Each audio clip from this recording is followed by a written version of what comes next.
All right, yesterday I began the program teasing you with the idea of some of these so-called modern-day prophets predicting that Donald Trump might win. Well, here's my question. What if they're wrong? This is Truth to Ponder with Bob Bierman. Let me be clear. I do believe that God can use people and give them words of knowledge and prophetic information. It really can happen. But there's some people out there that have made it a cottage industry and made a lot of money out of doing it. So I'm always a little bit skeptical, as any Christian should be. Don't take some of these people at face value. Look at their history. Go back a couple of years ago. There's this guy that's on the radio. You may have heard him before. I used to work for the guy. And one of the reasons I left is he's not a prophet. He's a fraud. He has said things that don't come true over and over and over again, and people still keep sending this clown money. Let me give you an example of some of the stuff that he's pulled. Let's go back to July 17th of 2018. Friends, I think we're about 72 hours, possibly 72 hours from a coup. Look, be prepared that you're going to turn on television and see helicopters hovering over the roof of the White House with men clad in black rappelling down ropes, entering into the White House. Be prepared for a shootout in the White House as Secret Service agents shoot commandos coming in to arrest President Trump.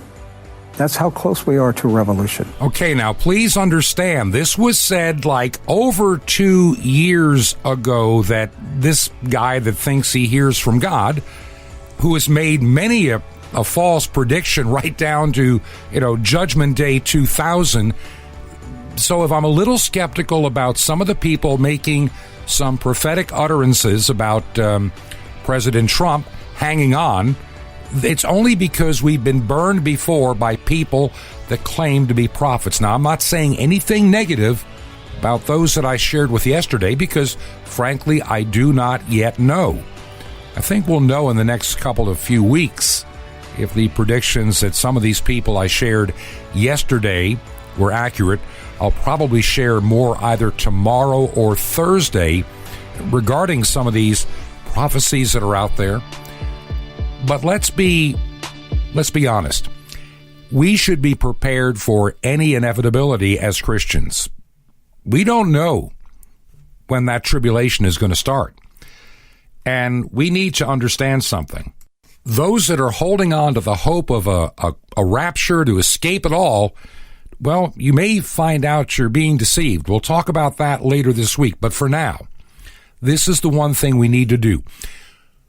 Let's assume that everything fails in trying to undo the election steal. And obviously, from where I'm sitting, I cannot believe that people think this has been an honest and fair election. There are way too many things that don't add up. The mathematics are not there. And for people to claim that, it was perfectly fair, they're lying to you. There's no doubt about it. I am convinced that we've been lied to. We've been lied to for a long time about a lot of things. Well, what do we do?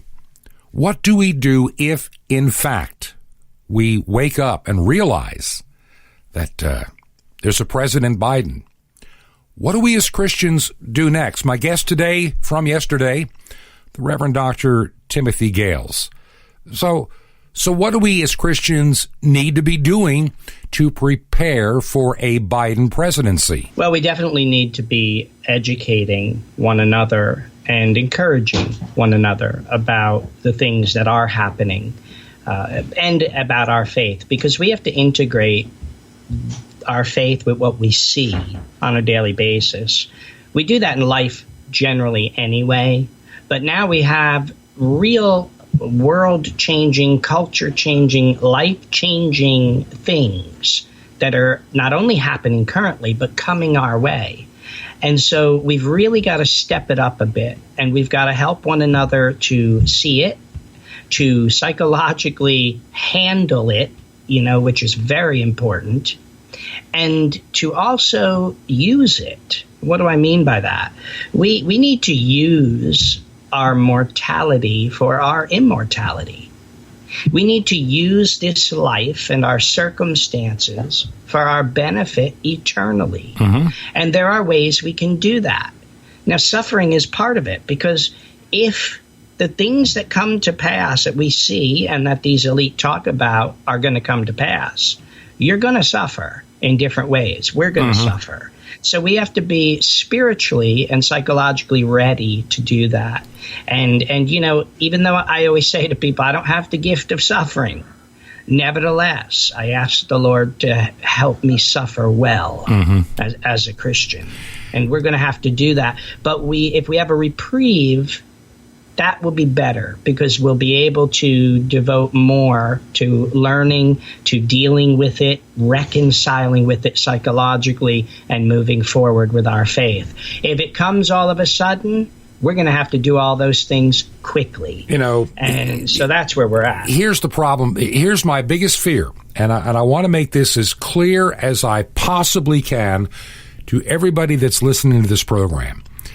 There is also a danger if we get a reprieve. Let's say that out of, the hand of God, a miracle from heaven, and all of a sudden Pennsylvania falls, Michigan is reversed, and Georgia, and all of a sudden the 270 electoral college votes no longer exist for Joe Biden, even though the media has ignored any of these fraud cases.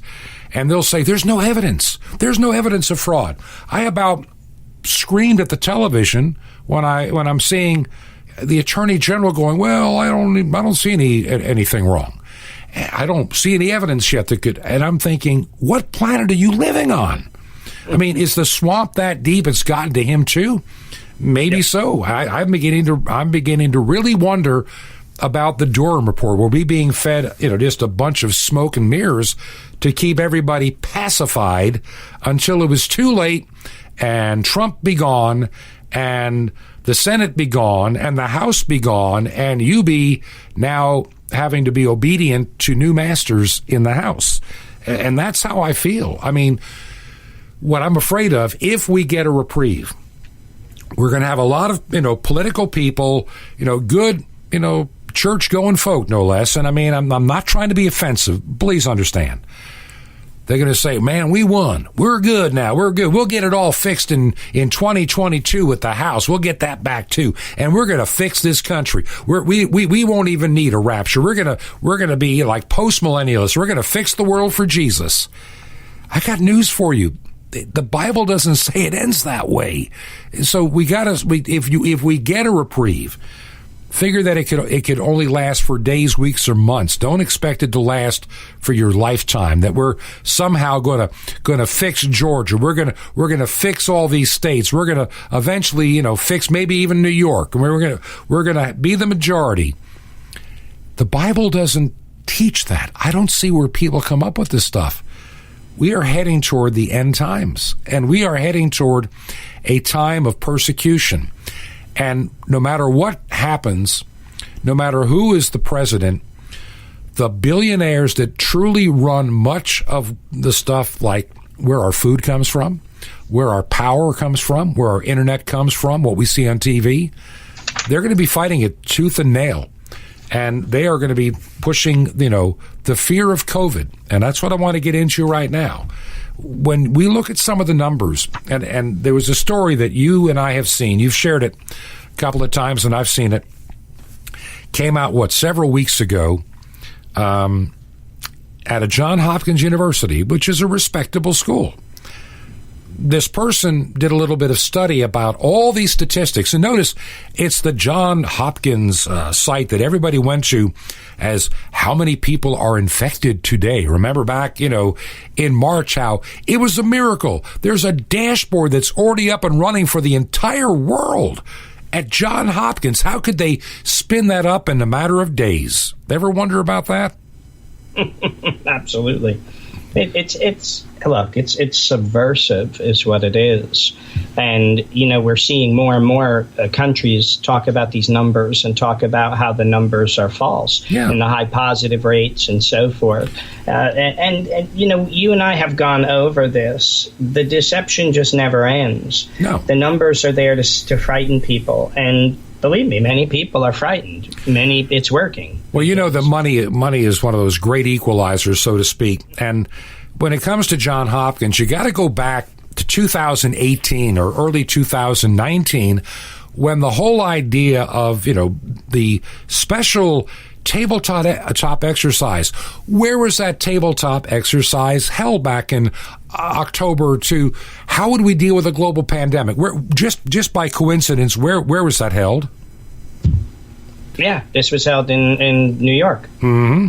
And who was one of the big participants? Johns Hopkins. And who built the dashboard for their tabletop? Johns Hopkins.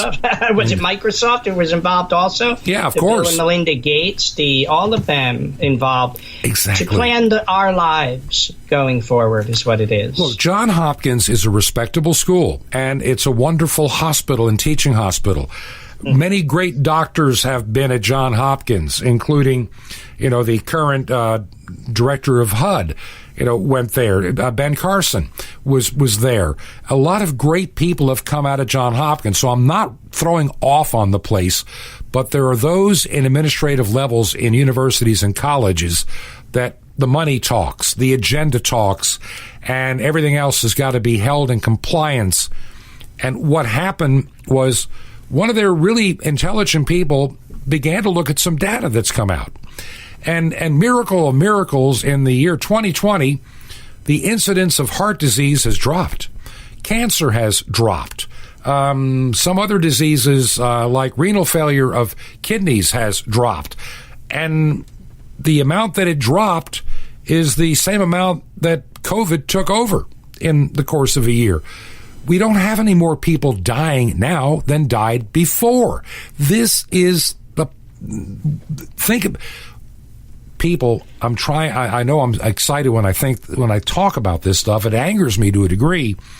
We have all these people running around with their face diapers on in fear of their life. I saw a lady today at the grocery store wearing a mask and a face shield in a small community in Georgia where nobody's infected. Nobody's dying of the coronavirus. They run around looking like the coronavirus is going to chase me and my car down, tackle me to the road, and kill me. And the numbers are, all of a sudden, even among the elderly, this person pointed out, we don't have any unexpected deaths. The CDC lies a lot, and they lie very well. The CDC is a lying entity these days. They're absolutely, and they've been caught at it multiple times. Oh yeah, and they have patented vaccines, and so they're pushing what? Vaccines. Of course. It is unbelievable where we are with all of this today. You have an idea of me helping my neighbor with the face mask, but now, as I have shown you, and we talked a little bit, now you have citizens going around policing other citizens as to whether you have a face mask on, and they're being told to. In the UK, you've got volunteer citizens walking down town streets, looking at everybody, make sure you have it on and that you have it on correctly, or you're going to be fined or reported. Think about that. What world am I living in, Bob? This is unbelievable. And this is what we're seeing happening more and more now. So how is it that this virus that, Klaus Schwab from the Davos Institute, World Economic Forum himself says it's no big deal, the virus, how all of our statistics show us it really is no big deal. And how is it that this virus has a 99% survival rate for those 70 under, but those over 70, it goes down to like 98.5 or something survival? Yeah, it's unless you have three comorbidities. You start pushing up 90 and you might be 95% survival rate. Right. Even still, how is it the virus with that all of a sudden necessitates a vaccine for every human being on Earth, and authoritarian structures everywhere around the world, bypassing democracy, bypassing legislators, bypassing Congresses, bypassing presidents. How is it that that's happened? There's only one way it can. There's only one way it can. It was pre-planned. Absolutely. And it's being implemented. It's being implemented as we speak, and people are so divided and so confused and scared. Fear. They can't see it. They can't put the dots together. And that's what you and I do on this show every time. We try to put the dots together and shine a light on the dark. You know, as someone, I always have a hard time, and I dealt with somebody several weeks ago that talked about, I had 2 friends die of COVID. How dare you say the things that you say? And then I kind of probed a few questions, and it became apparent the 2 people that died were people with extreme health issues. Extreme. Age, mid to late 70s. Prognosis without COVID, I said, let me ask you a question. Had COVID never existed, what are the odds that they'd be alive this time next year? Not really great. Okay, you just answer my question. Right. You know, this person may not have lived till most of the. I know there's an exception to every rule, so I'm not going to give you a hard and fast rule here. But there were a few things that I learned early on about this virus. I remember the county that I served in emergency management. Remember, I went in there with, my eyes open and doing the best job I knew, and I'm ready for 3,000 dead people in this county. That's what we were told. That's what got the fear going. That's what got the lockdown started. The only way that county and thousands of other counties and cities around the country would have stopped everything for 15 days to flatten the curve is the fear of that many dead bodies piling up in a county. 3,000. Right. And, the total number of people that have allegedly died of this virus, and that was supposed to happen by like May, late May, no later. 3,000 dead. We're leasing refrigerated trucks, people, to be ready for this onslaught of people walking down the street and collapsing and dying of the COVID. I'm dead. Or, being dragged out of the hospitals. And we're sitting there, and I get to the month of May. And I'm working, and I'm realizing, okay, we've had 32 people allegedly die of the coronavirus. 32, not 3,000. Right. And we're not having any unexpected deaths or being called COVID, but I'm not finding anybody under the age of, like 76. And we're not certain, and we don't know. The first guy that died was you ready for this? And I finally found out later. Guy was 86 years old, chain smoker his entire life, alcoholic. His wife had died 15 years before. He had no desire to live. He'd been in and out of the VA hospital, multiple times. He could barely breathe. He had no lung capacity left, advanced COPD, and he's 86. And he's not eating, and he's not taking care of himself. 4 times in and out of the VA hospital on life support. And he died of COVID. So, that's what they say. That started making me think, so if I get it, everybody had this, we had a relative of ours that got it. And the attitude of some was, so how long before that person dies? And I said, they're not going to die. They're not going to be happy for the next 7 days. When I have the flu, I'm not happy. Mm-hmm. That person is healthy as can be right now. No lingering side effects. And, right. It was just, I said, so how does it compare to the flu? It goes, really close. I said, yeah, except I felt tired for an extra week after I got better. But beyond that, once I started, walking and getting out again, I felt great. And, so yeah. we see they're that. They're showing us even the medicines. We have ways of treating it, right? We've had ways of treating it. And they've been, they've been shoved aside because we need the vaccine. It's all vaccine. Right.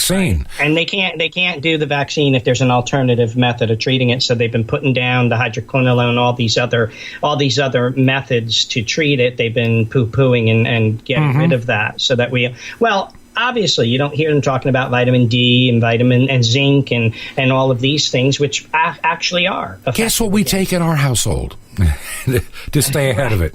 Right. You betcha. D and zinc. Too. And betcha. C, and plenty of real Florida orange juice, not the not the garbage stuff, the good stuff. But if you turn to Drudge Report or some of these news sites now, you're going to see hospitals are overflowing. Well, yes. Do you see any pictures? No. Do you ever see any videos? Nope. And you want to know why? I can actually answer that question because this has happened. This happened in Canada. Let me go to Canada first because we have a lot of listeners up there. A while back, we were hearing that these hospitals are overwhelmed, and if any more patients come in, we're going to have to stop we can't do any more elective surgeries anymore.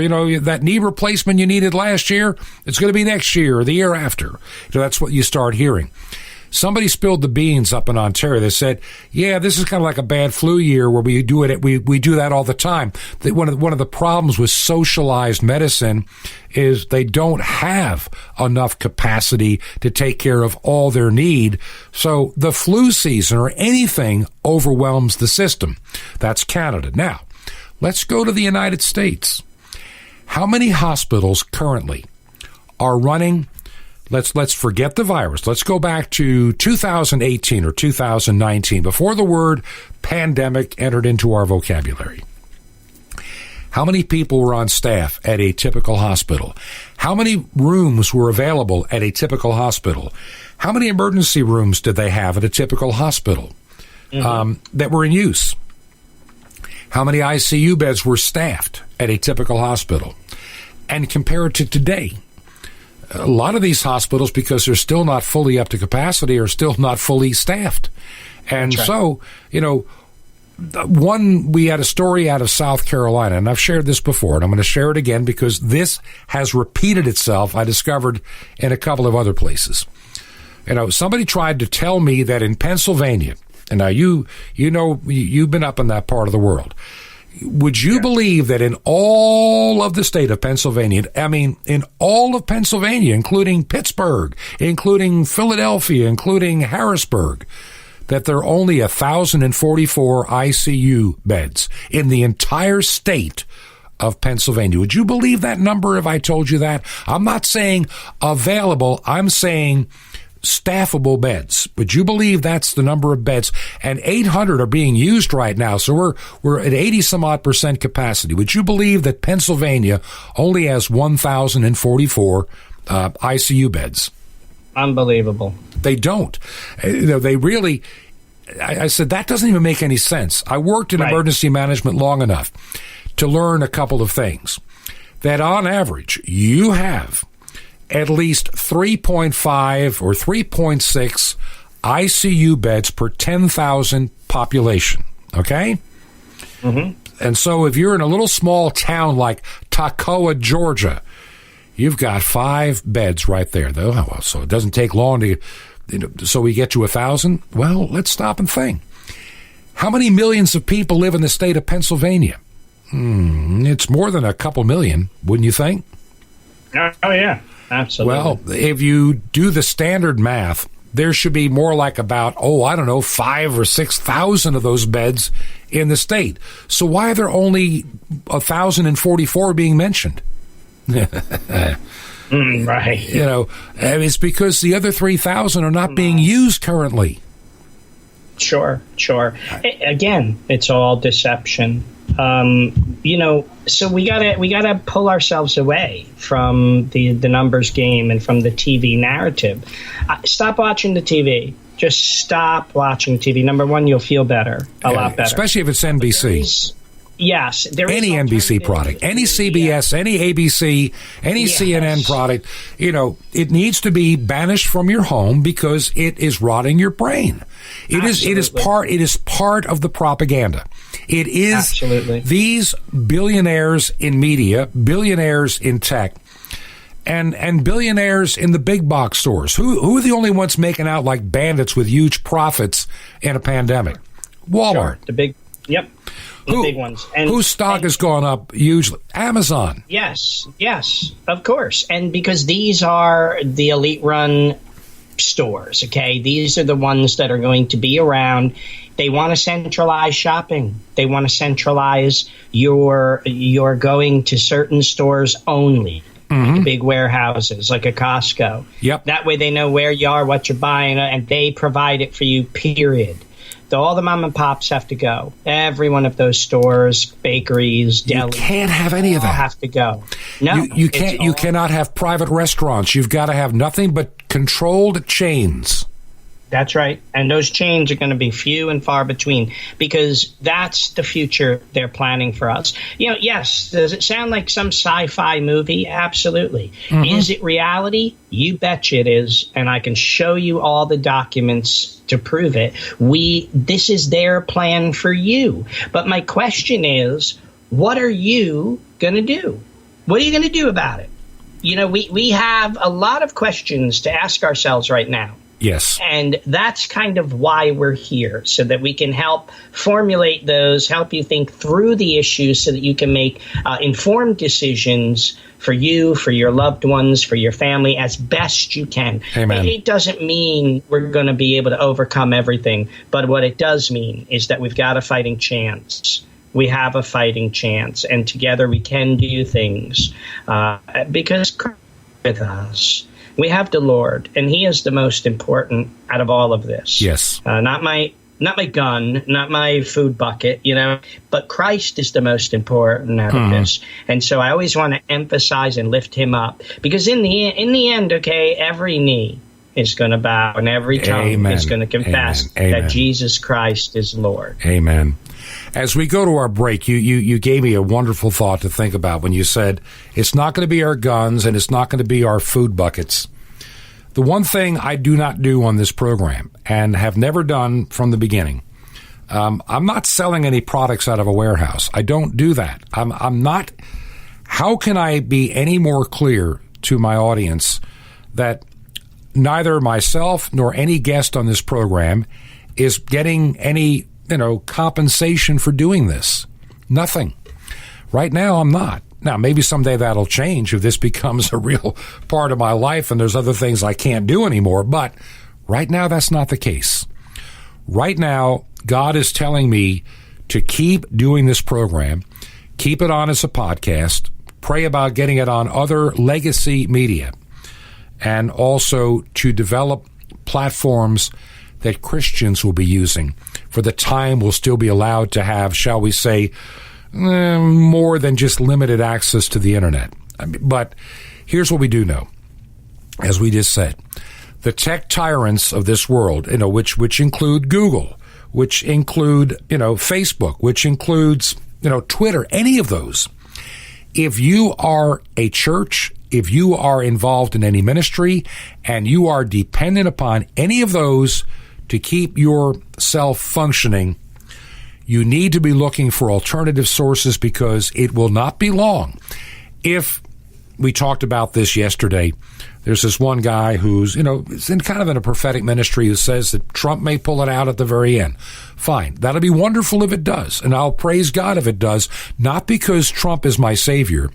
It just buys us a little more time before we get shut down entirely by the tech tyrants. It'll buy us just a little bit more time. But what are we going to do with that time?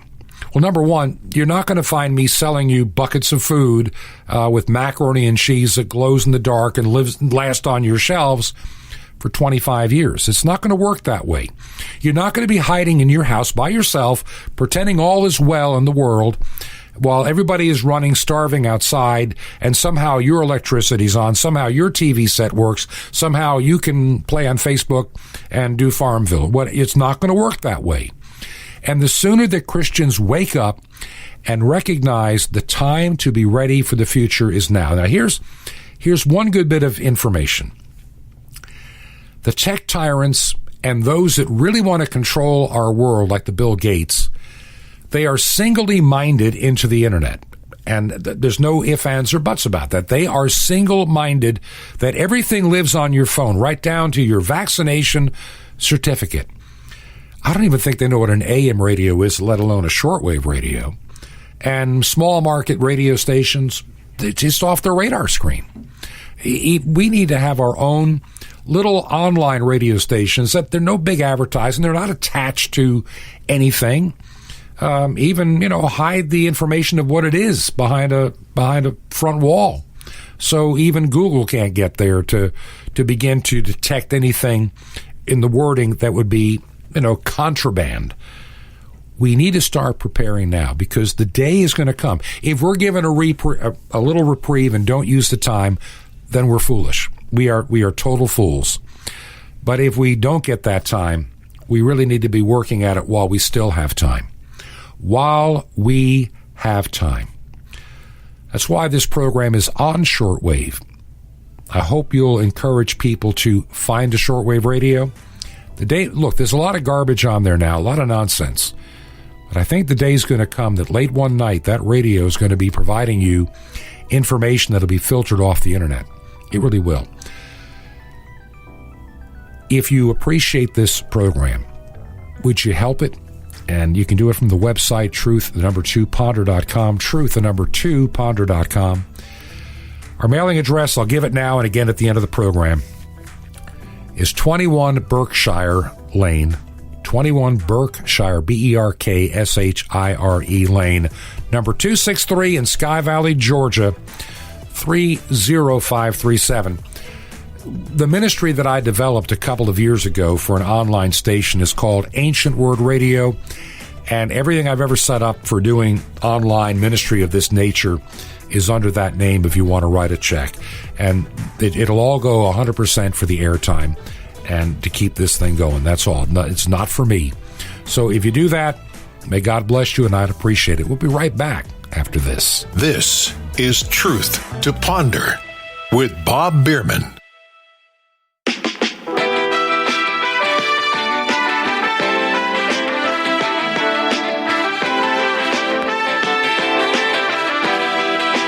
This is Truth to Ponder with Bob Bierman. And welcome back to Truth to Ponder, the second half of the Tuesday edition. I'm your host, Bob Bierman. My guest today is the Reverend Dr. Timothy Gahles. He and I seem to be spending a lot of Monday and Tuesdays together, and I appreciate those that write.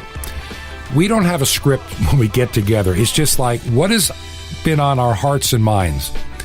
Sometimes there's a lot, and it's hard to get it all out. And I apologize if we seem to run around from hither to... There's just so much we want to tell you to help you be informed. The media today has been for decades untrustworthy. They have gradually over time sold themselves out to an agenda. They have embraced more than any other institution I know the spirit of the Antichrist. I mean, they hate and despise, the Christians. They're just yahoos. They're fools. They're idiots. They don't believe in science. The science. That's one word that every time it drips off the phony tongue of the governor of New York, St. Andy Cuomo, I want to just get sick, because the science tells us. The science has been changing. It's been changing week by week, day by day, for whatever need those tyrants have needed. They always find a reason in the science. And I'm watching a little clip that was on, I think it was MSNBC, talking to a colleague from CNBC, and this snide little, bratty 30-year-old know-it-all, well, you're just a fool. It's the science that tells us. And I'm thinking, what science? The science of the day, the science of the age, or the science of necessity, for a purpose? And we have too much of that. Yesterday's program, we talked about the cases and the number of deaths. The truth is, the dirty truth is, we have people that believe that hundreds of thousands of people just walk down the street, get tackled by a coronavirus, and are picked up dead by a hospital meat wagon. I mean, literally, that's how people think. They go around airports in fear. I remember flying back in October, and our daughter just flew this past weekend. You got to stand 6 feet apart in line to get on the airplane, but then you're shoulder to shoulder for the next hour and a half. But you can't go to a restaurant. I mean, it's just like there's no rhyme or reason. It's just like, what kind of stupid thing can we say today and make you do to be obedient to our commands of the hour? And to make you so worn down as might be like, Lord Jesus, give me a vaccine so they'll leave me alone and I can have my life back. You're not getting your life back. It's not going to happen. The spirit of Antichrist is here to take away your life the way you knew it. You are going to conform. Now, whether it's going to happen sooner or a little later, well, only time will tell what may happen. We do this program on shortwave. We do it as a podcast. And by the way, where I've got it living as a podcast may change. I don't like the idea of being dependent upon the organizations that I'm having to rely upon, because they could pull the plug. And I think they could pull the plug real soon because of the kind of things we're talking about. And so you can't be dependent upon them. And so Christians, churches, don't become dependent upon the tech tyrants. They literally did a bait and switch on you. Hey, come on here, talk to your family, your friends, and talk about anything because we believe in free speech. And once they had you in their clutches, they pulled the rug out. They spent hundreds of millions lying to you to make you conform like sheeple. And so don't, I use it, but be prepared to lose it at a moment's notice. That's why we need to keep some of the legacy technologies still alive and well. I really believe that. My guest today and yesterday, the Reverend Dr. Timothy Gahles, welcome back. And we were kind of talking during the break a little bit about some of the things we need to be really preparing for and thinking of in terms of the changes. We're not going to get our life back. Am I right? No, you're absolutely right. We're heading into the new normal is going to become a new normal on a weekly basis, every single week. Things are going to change rapidly from here on out. And most people don't understand that yet.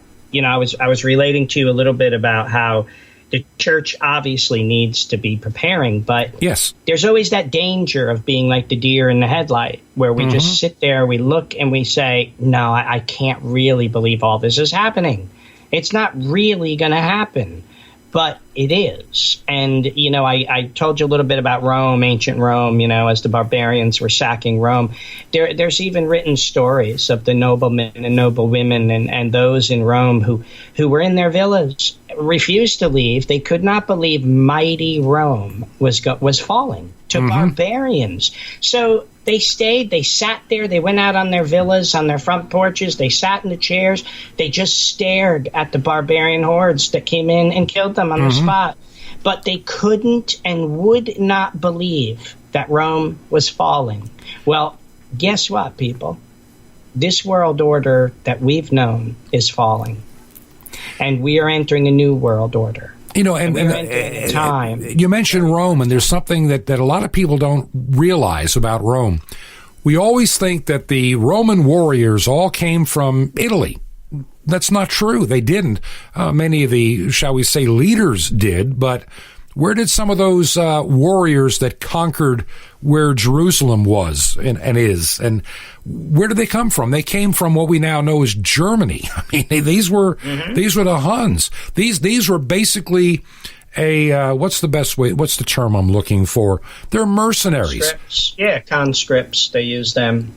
And they're paid killers and looters and robbers and beaters and abusers.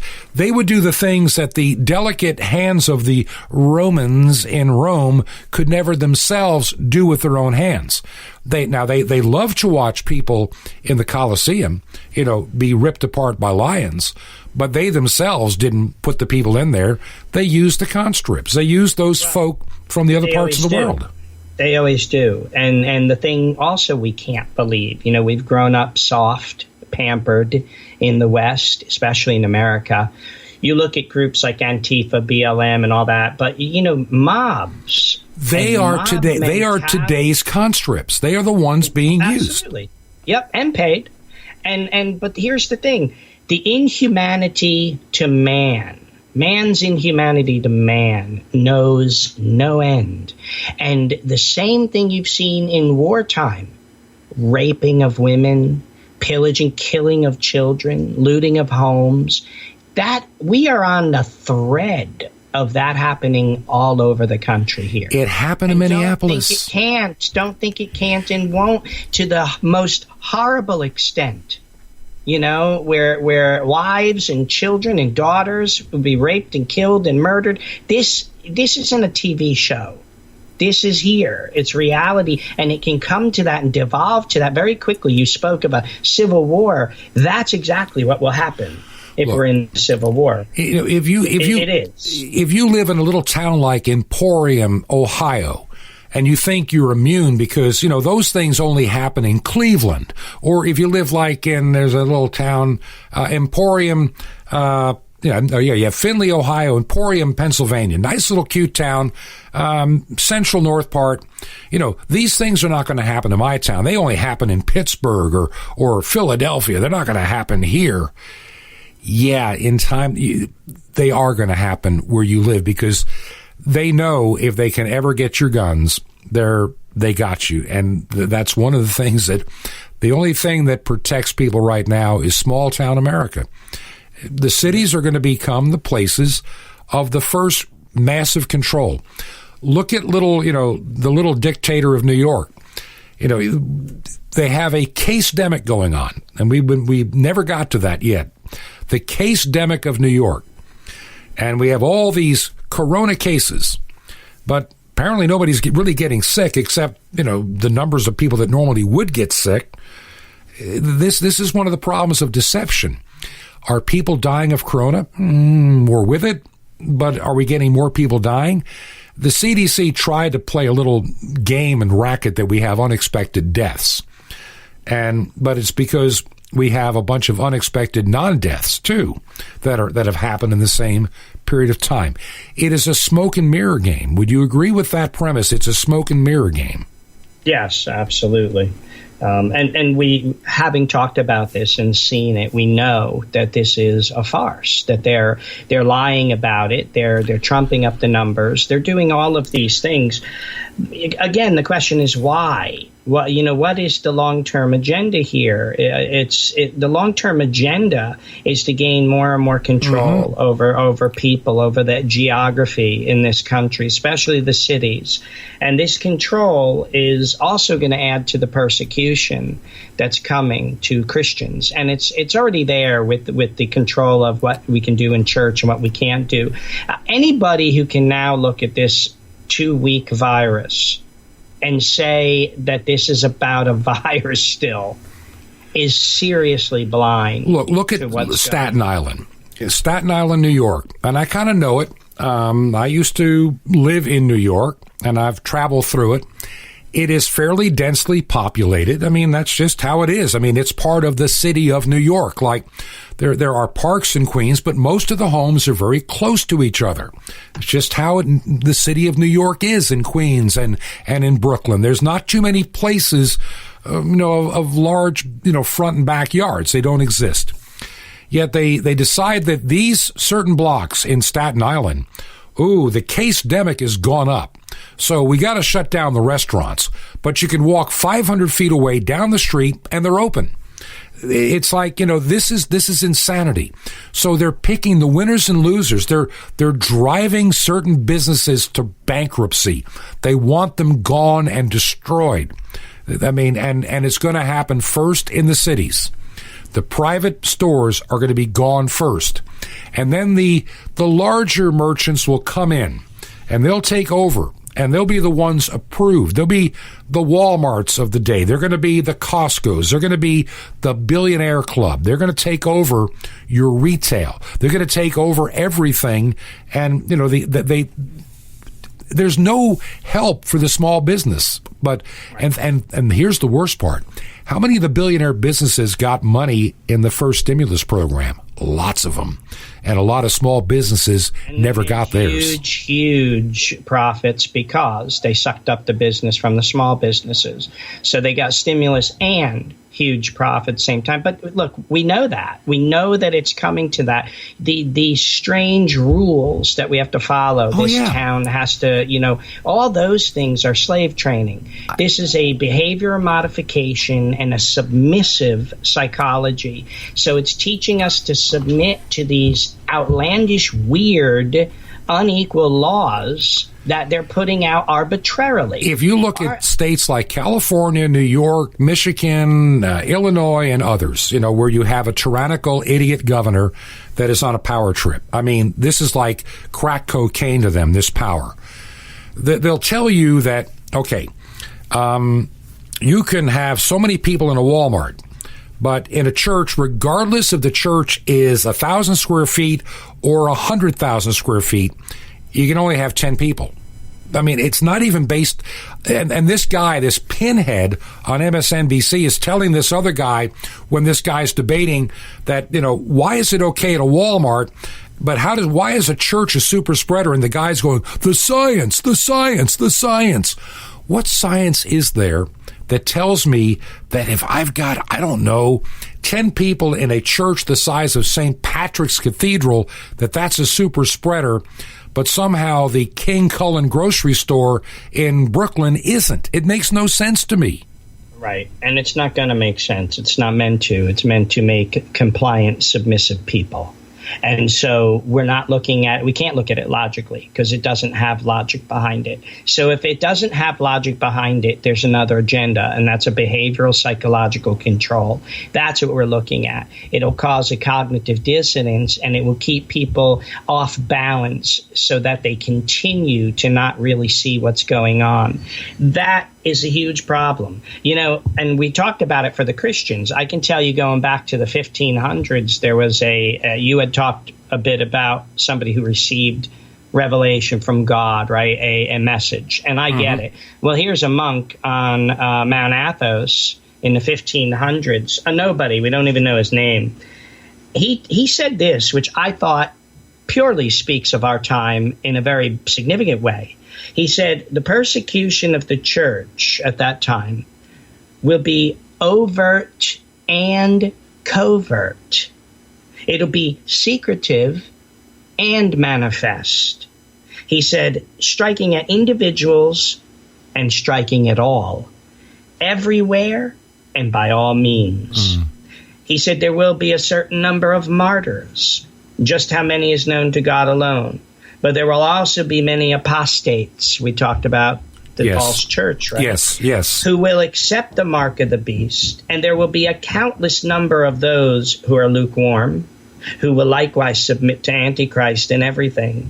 The powers of evil have long been preparing these apostates, these weak and worthless beings. For centuries, the powers of evil have been undermining the foundations of the church. And just as it took centuries to prepare for the coming of Christ, so preparations for the coming of Antichrist have been underway since the earliest times of Christianity. The Apostle Paul said the mystery of iniquity doth already work in 2 Thessalonians.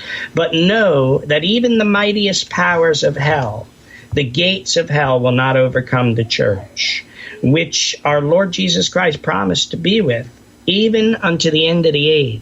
And this church will be relentlessly persecuted and will hide in caves and in the abyss and in deserts. God's grace will rest on her servants, and God will not allow the great enemy to destroy them. Yes. The divine service will be celebrated up to the very last day of the world's existence. And then he says this, brothers, heed the signs of the coming of the end of the world, signs that our Lord Jesus Christ and his prophets and apostles have revealed to us, and do not relax your trust in God. Amen. Do not relax your trust in God. That's our problem.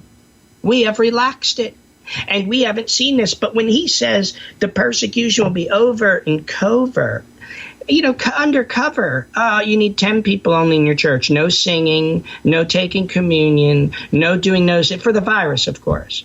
But meanwhile, next door, you can gamble, you can drink, you can party, you can do. Okay, This is covert persecution. Hey, look at California. Here's one I got to throw at you.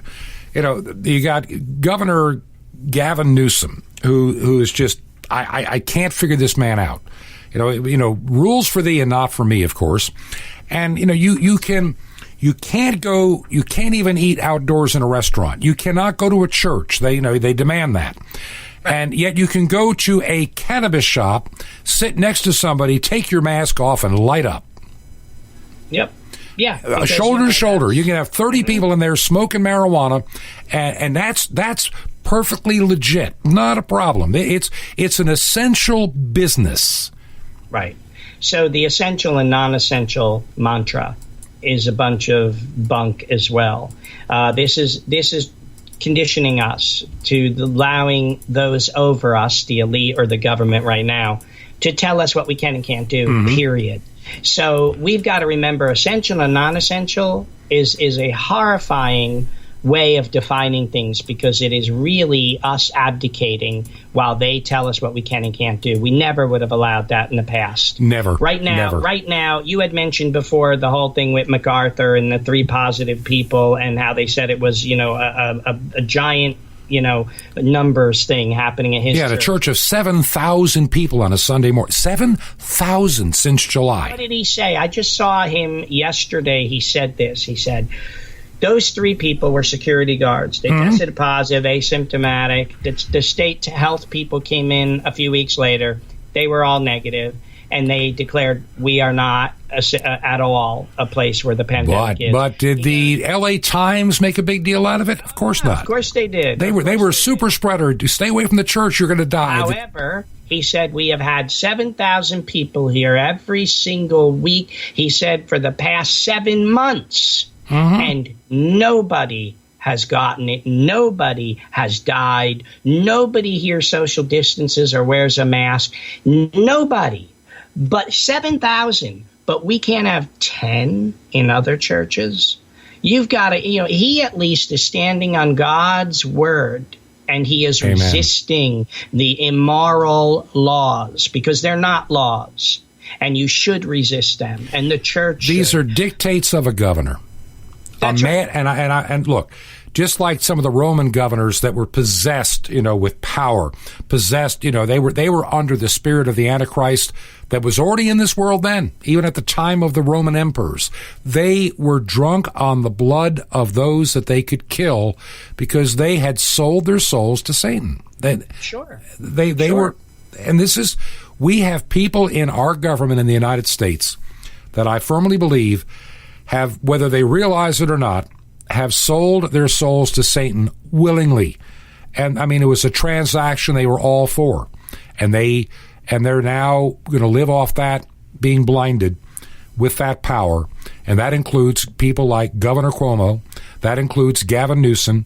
That includes Gretchen Whitmer. All of them. They've proven themselves to be living the spirit of Antichrist. They just have proven it. So what do we do? Number one, we begin to prepare how I think a good friend of ours, I got to get him back on the show. When you get 30 families together in a small area, you've got community. You can take care of each other's needs. We need to be developing community and ways using the beauty of the new satanic order is they don't pay attention to legacy technology. That's not what their thing is. If it's not on their phone, it's not in the real world. You know that, and I know that. And so we need to be prepared to keep lines open.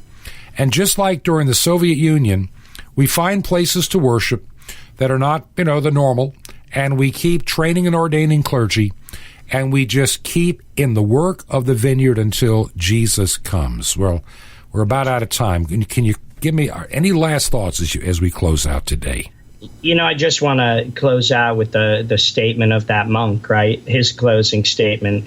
Brethren, heed the signs of the coming of the end of the world. And remember this, do not relax your trust in God. Don't relax it, because we've got tough times coming, but we also have a Lord of Lords and a King of Kings that we follow, and he will be the victor. He already is, but he will in time and space. And I honestly believe that in my flesh, I will see the face of God on this earth. I want to thank my guest, Dr. Timothy Gahles, for being with me again today. There is so much happening in this world, it's really hard to keep up with, and we're doing our best to let you know what you as a Christian need to understand. We should never put our trust in princes or man or mortals. Put our trust in God. Donald Trump may be a great president, but he's not our Savior. Jesus Christ is. And so we need to be prepared for whatever comes our way. The Bible does not promise good times ahead in this life. The early church never had a get out of the tribulation free card. They faced persecution and hard times.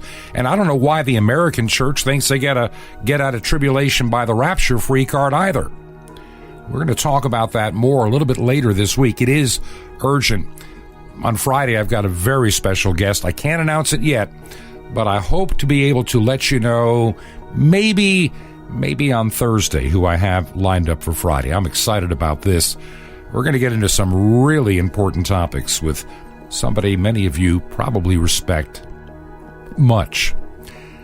If you want to support this ministry, you can do it from the website, truth2ponder.com, truth2ponder.com. You can mail a check to Ancient Word Radio, which is my group that produces this program. It's just me.